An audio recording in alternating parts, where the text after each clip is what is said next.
all I can say right now. I have to analyze this.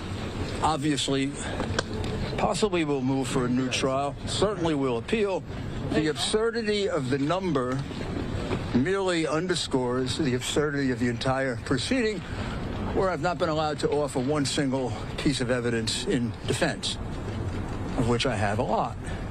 So I am quite confident when this case gets before a fair tribunal, it'll be reversed so quickly that it'll make your head spin. And the absurd number that just came in will help that, actually. Why did you choose not to testify? Why do you think it was unfair?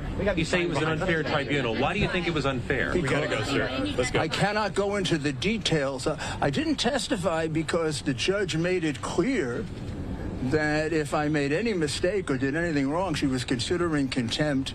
And this judge does have a reputation for putting people in jail. And I thought, honestly, it wouldn't do any good. Do you still believe that what you said about these two women in the wake of the 2020 election was truthful? Do you still believe these claims? Do you still believe those comments that you made? I have no doubt. I have no doubt that my comments were made and they were supportable and are supportable today. Still, I just did not have an opportunity to present the evidence that we offered. Did you notice we were not allowed to put in one piece of evidence in defense? Do you also realize that liability is not based on any trial? Liability is based on her disagreement with me on discovery, which is absurd. Why didn't you take the stand? Because I believe the judge was threatening me with the strong possibility that I'd be held in contempt or that I'd even be put in jail. So it didn't seem like it was going to do much to persuade anybody, and it could give her what she seemed to be threatening. Did you believe the women's testimony? Do you have any regrets? That's all I have to say. I have any regrets about some of the comments that the women received? Hey, we gotta get going. We do need to get going. Do you have any regrets about some of the comments that the women received? Well, of course, the comments they received I had nothing to do with. Those comments are abominable. They're deplorable. No defense to it, but I receive comments like that every day. Different kinds of things. I've represented clients who have gotten that from the other side. This is a terrible part of our political system. Republicans, Democrats, liberals, and conservatives all get that. My comments weren't that. And I think that was also a very unfair part of it, because my comments had no connection at all to those. There were thousands of things in the press about this, of which mine were a small amount. There's no way to say that my comments connected to that. For Ruby Freeman, $16 million for defamation.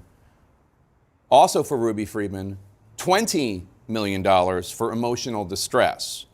For Shay Moss, $16 million for defamation. I'm approximating here. For emotional distress for Shay Moss, $20 million. And then on top of that, $75 million in punitive damages. Do I have that right?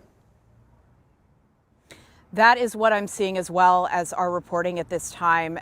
One of the things to remember here is that punitive damages can skyrocket in cases like this. They are something that really the jury has a lot of breath to go with.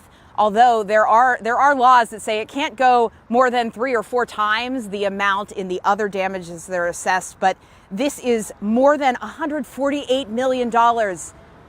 That's an astonishing amount of money, and this is against one man. This is Rudy Giuliani, a person, not a company, not a group of people, one person for the statements that he made after the 2020 election. One man who almost single-handedly ruined the reputations and lives of these two women, we should say, that I know you know. So again, this is the lawyers originally asked for $48 million for Ruby Freeman and Shay Moss, and they ultimately got $148 million. Really shocking.